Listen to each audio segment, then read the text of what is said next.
Bem-vindos ao PSS Health.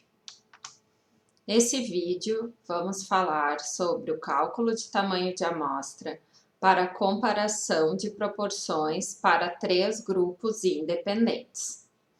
Vamos utilizar o trabalho de Bianchi et al., que estimaram, através de inquérito sorológico, as prevalências de infecção por SARS-CoV-2 por nível de escolaridade em pessoas privadas de liberdade no estado do Espírito Santo, Brasil.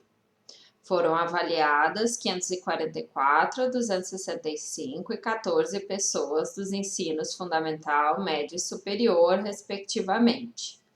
Destes, 30,1%, 33,6% e 42,9% apresentaram teste sorológico positivo para SARS-CoV-2, respectivamente.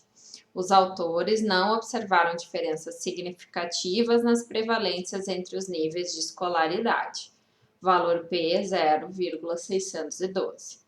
Usando esses dados, é possível avaliar qual seria o tamanho amostral necessário para detectar como estatisticamente significativa a diferença entre pelo menos duas destas prevalências, com nível de significância e poder fixados nos valores desejados.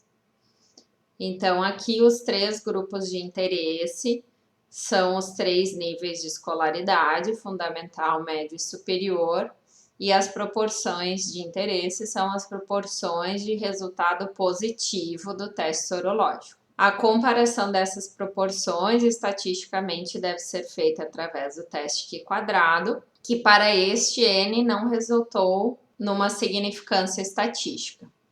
Então, vamos calcular um N, que seria o mínimo necessário para obter a significância estatística. Vamos então ao PSS Health. Após acessar o PSS Health, vamos em Q-quadrado e vamos trabalhar nesse momento com a aba Testar. Vamos descrever quais são as variáveis que vamos associar. Então, vamos colocar aqui escolaridade e resultado do teste sorológico. O PSS Health permite que façamos a escolha de qual a informação de entrada temos para calcular esse tamanho amostral.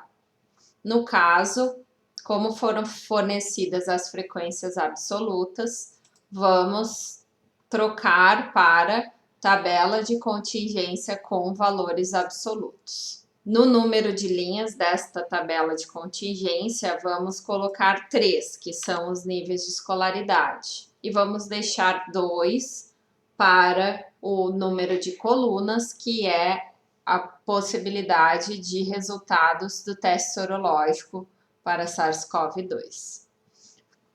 As demais informações, vamos deixar valores default do software, como 80% de poder, 5% de nível de significância e 10% de acréscimo para perdas de recusas. Para editar a tabela de contingência, basta clicarmos em cada valor e substituirmos pelos valores de interesse.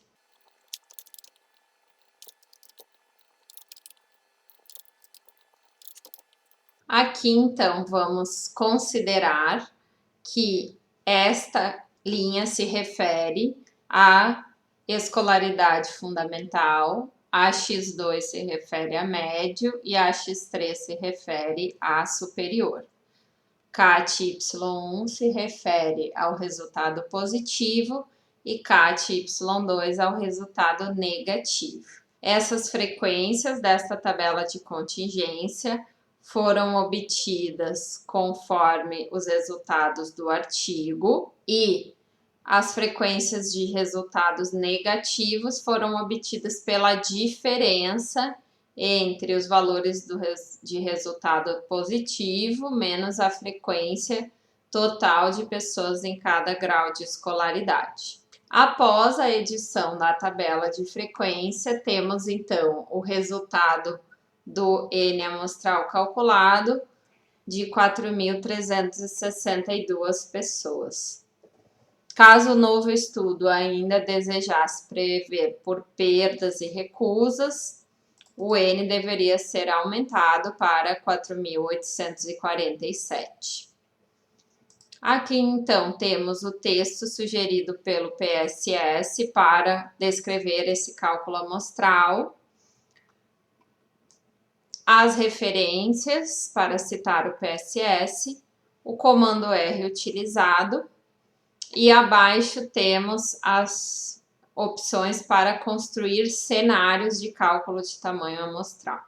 Neste exemplo, nós usamos as frequências absolutas para fazer a construção da tabela de contingência, mas na verdade o que o software usa para utilizar o tamanho amostral é o tamanho de efeito W de Cohen, que quanto maior vai indicar a maior separação das proporções comparadas e por isso quanto maior, menor vai ser o tamanho amostral. Os resultados das diferentes combinações de tamanho de efeito e poder testados nesta parte de construção de cenários podem ser visualizados também na tabela que segue. Para finalizar, enfatizamos que o software também permite calcular o poder de um teste a partir da informação do tamanho amostral.